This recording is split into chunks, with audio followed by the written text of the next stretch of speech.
big hand for errors, applause for mistakes. Without them we wouldn't be.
Hello, peace be unto you, and welcome to another episode of your Human Service News and Information. I'm Hasson Rashid, and I'll be with you for approximately 25 more minutes. It's excellent being here with you, and it's such a great achievement to come into your lives like we do here daily at Cctv.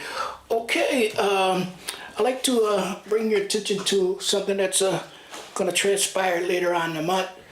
It's going to be National Hunger and Homeless Week. It starts on the 12th and it ends on the 20th of November. There's some conflict about it. Some folks think that the week starts on the 14th, but I was informed that it starts on the 12th and it lasts until November 20th. That's National Hunger and Homeless Week. We're going to try to get do something real special that week that relates to homelessness and hunger.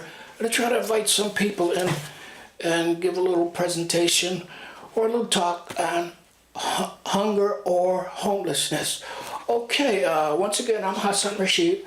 I'll be with you for about 25 more minutes. It's excellent being here with you, and it's such a great achievement to come into your lives like we do here daily at Cctv.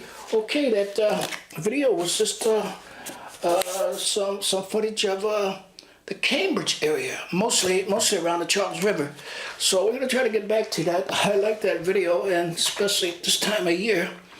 Okay, I'm gonna read some news, human service news for you. You know, I like to read human service news to you. Okay, protesters block entrance, exit to state offices in Boston. Okay, most protesters were disabled, wheelchair bound. Okay, a group who protested outside a behavioral school in Canton protested in Boston on Tuesday afternoon. The group protested outside Canton Behavioral School, known for. Okay, that was another protest, but I won't get to what they did here in Boston. Okay, about 100 people gathered to protest the use of painful electrical shocks to patients at the Judge Rottenberg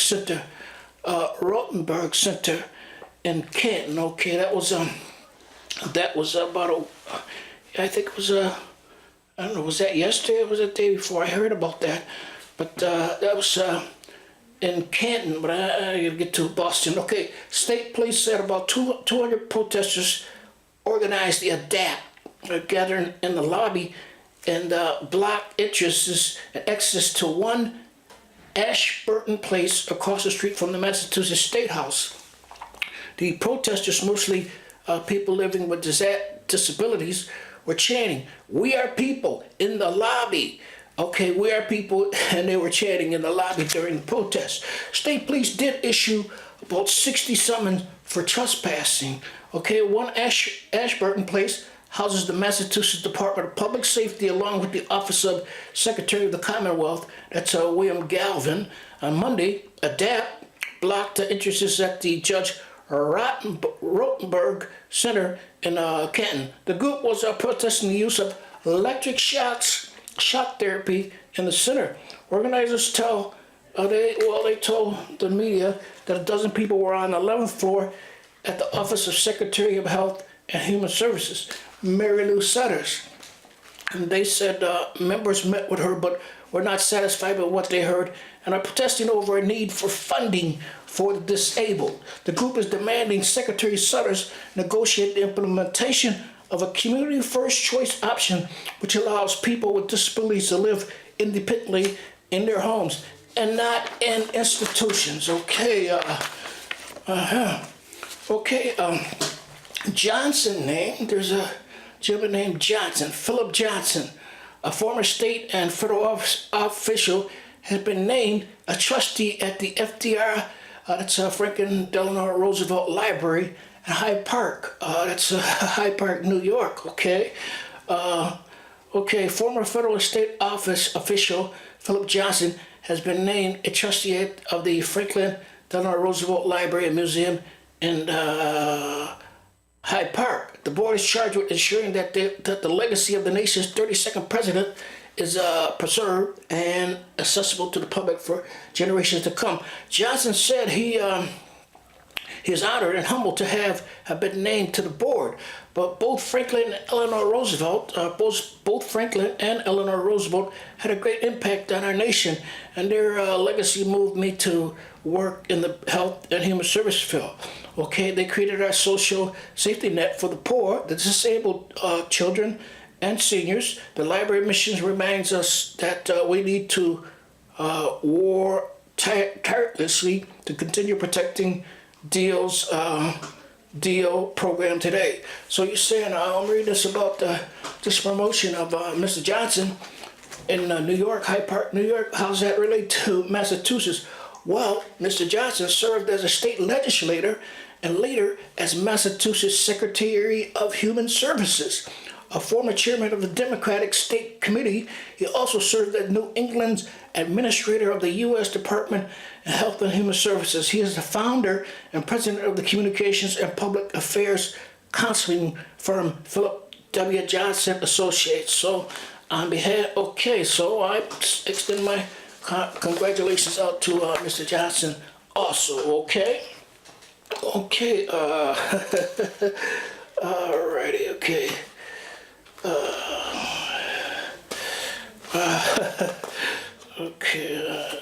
Bear with me for a minute. So I want to get you some more human service news and information ready. Okay, so we're going to skip that. We're going to go to 5 to Thrive. That's a 5K, I guess it's a 5K walk. It's a 5K event. That means walking or running. And this is going to be held at the Waltham YMCA. Okay, that's this is our second annual 5 to Thrive 5K at Waltham YMCA. All proceeds go to support our chronic disease programs such as Livestrong at the YMCA and the YMC Diabetes Prevention Program. We're looking for volunteers to help with registration, cheers, and direct people along the course and pass out our winner. Okay, let's see if that's gone. I don't know. There's no date when this is happening, but if you like additional information, you want to be sure, you want to verify this information, you can go to this website, www.racemenu.com/events. That's www.racemenu.com/events. Okay, 5 to Thrive, 5K, Waltham YMCA, and their email, I guess not email, excuse me, their website is ymcaboston.org/Waltham. That's 5 to Thrive K walk, okay? Okay, for all you walk, run enthusiasts out there, that's a thing for you. Okay, Kids Count Data is a resource. That's Mass Budget and Policy Center. Okay, and they have issued this statement about Kids Count Data Center is a resource. Okay, everyone engaged in public policy debates about improving the lives of children in Massachusetts needs trusted data that can inform analysis of challenges and potential solutions. With so many different tools and resources, it can be hard to find trusted information. And that's why we want to make sure our readers know about the Annie E. Case Foundation Kids Count Data Center. It contains thousands of child well-being indicators related to education, poverty, health, and youth risk factors. By being able to filter by state, city, county, and congressional district, users are able to access data that is relevant in their communities and comparable to other places. As part of the Kids Count Network, Mass Budget manages the national data resources in Massachusetts and incorporates additional local data. To give an example, the state earned tax credit improves the economic security of working families.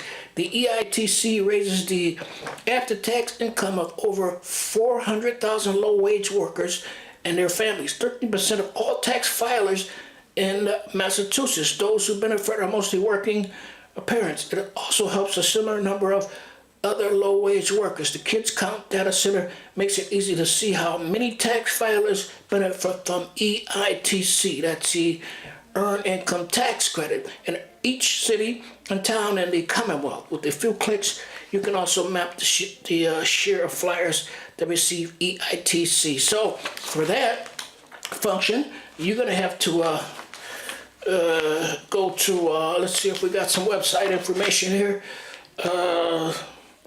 Mass Budget and Policy Center, 615 Court Street, Court Square Suite, 700 Boston, Mass.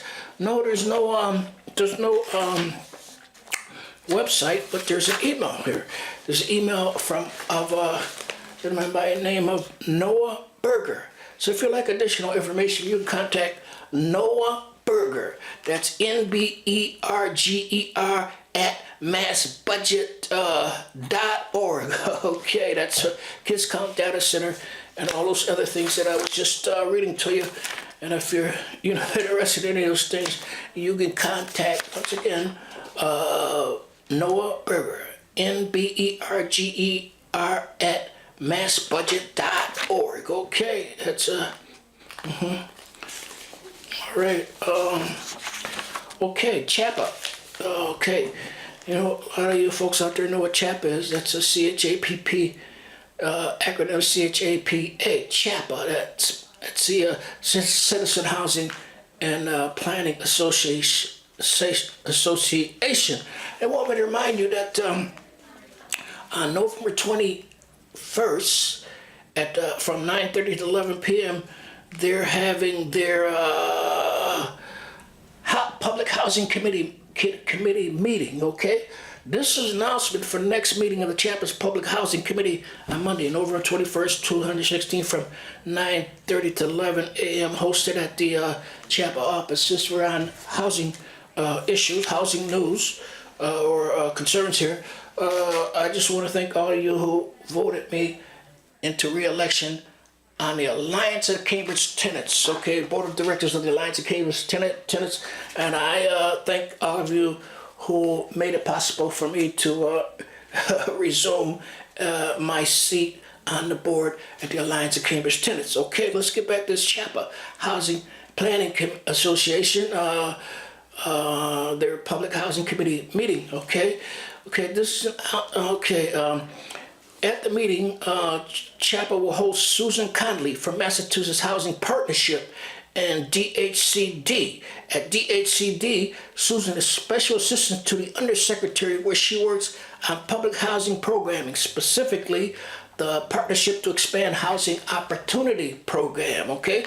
Under this program, housing authorities will enter into partnership with outside housing developers in return for the modernization of the state and aid public housing, including a full one-to-one replacement of current subsidized homes. The housing authority's development partners will construct additional new market rate and middle income homes. Earlier this fall, the Baker administration announced 2 grants to Somerville and Chelsea for design and planning work to help convert traditional public housing communities into larger mixed income developments. For more information on the Partnership to Expand Housing Opportunities Program, you have to go to the website of the Citizen Housing and Planning Association. It's acronym CHAPA, and their website is www.chapa.org. That's www.chapa.org. CHAPA. Okay, and since we're since we're talking on housing issues here, I'd like to congratulate Councilman Mark McGovern for a successful summit on regional homelessness. I mean, it was a big success, a huge success, you know, to get so many different regional elements together in one place and move forward with this conversation on how to eradicate and end homelessness. So the summit was a huge success, and I just want to bring that to your attention, so we can surely look forward to more good things to happen for our homeless sector and MOSAIC, okay?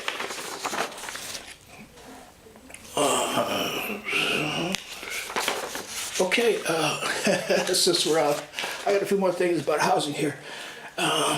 This is, I'd read something to you about affirmative fair housing marketing plan, okay? You know, I'll show you, give you some insight on how important an affirmative fair housing marketing plan is to the community, okay? First, the question arises, what is fair housing? Fair housing is a right to choose housing free from unlawful discrimination. The Federal Fair Housing Act and the Michigan laws protect people from, this is a template or a fact sheet from Michigan, but it's national, so what is read here pertains to Massachusetts also, so I'm just going to leave Michigan out when I come to that. Okay, the Federal Fair Housing Act laws protect people from discrimination and housing based on race, color, religion, sex, national origin, family status, disability, marital status, and age. These are the federal protected classes, okay? All those I just read are part of the federal protected classes, and you can add gay and lesbian and homosexuality as a federal protected class. But the thing is that homelessness should be in that list. It should be the homeless should be also a federal protected class. And I'm gonna share some information with you about that at a later date, but not now. Let me get back to this. What is an affirmative fair housing market plan? Okay, many federal, state-funded, insured, or assisted housing programs in Massachusetts have an obligation to create and implement affirmative fair housing marketing plan. The AFMH plan is a marketing strategy designed to attract buyers and renters of all majority and minority groups, regardless of sex, handicap, familial status, etc., to assist and assure rental projects and sales dwellings which are being marketed. The plan describes initial advertising, outreach, community contacts, and other marketing activities which inform potential buyers and renters of the existence of the units. No application for applicable HUD-assisted programs may be funded without an approved AFMH plan. That's an affirmative fair housing marketing plan, and I think that not only developers wishing to build housing, non-subsidized housing, this law affects them also too. So I don't think that they're immune from this fair housing marketing plan. Okay, so this involves them too. And like I said, always say, at a later time, when there's more time, we're gonna get into that, okay? Especially here, the developers over here in Cambridge are just running wild. They're having a field day with the community resources, put it that way, okay? Okay, we should create an affirmative fair housing marketing plan, federal housing programs, all applicants for subsidized and unsubsidized multifamily projects, mobile homes, parks, and single-family subdivisions of 5 or more units, space, or lots which are funded or insured under certain HUD, which is the Housing Urban Development. That's the arm of the government that handles subsidized housing. Okay, the department of government that handles subsidized housing and other subsidized issues that relate to subsidized housing. Okay, HUD programs are subject to program requirements which carry out obligations to create an AFHM plan. Applicants may include public housing authorities, nonprofit developers, or housing providers, okay, housing providers, and other HUD program participants. Examples of HUD programs which require an AFHM plan includes Section 221, Home Ownership Assistance, and 221D, Section D, Part 3. Below market interest rate, Section 235 and 236, Section 235, 236, Section 232, Section 234, and Section 213, condominiums and cooperative housing, Section 232, nursing homes and intermediate care facilities, Section 207, mobile homes, Section 207, 220, 221, D and 3, and multiple family rental housings. Okay, I can go down a list, but I'm going to save the rest of this good stuff for a later date. We're gonna get back into it. You know, we never have much time to do everything that we want here at your Human Service News and Information, because we have 26 minutes, a good half an hour, and that's it. And the news is so large, you just can't do everything. You can't fit everything in a half an hour. So, but there's always another time. Okay, here's a little message from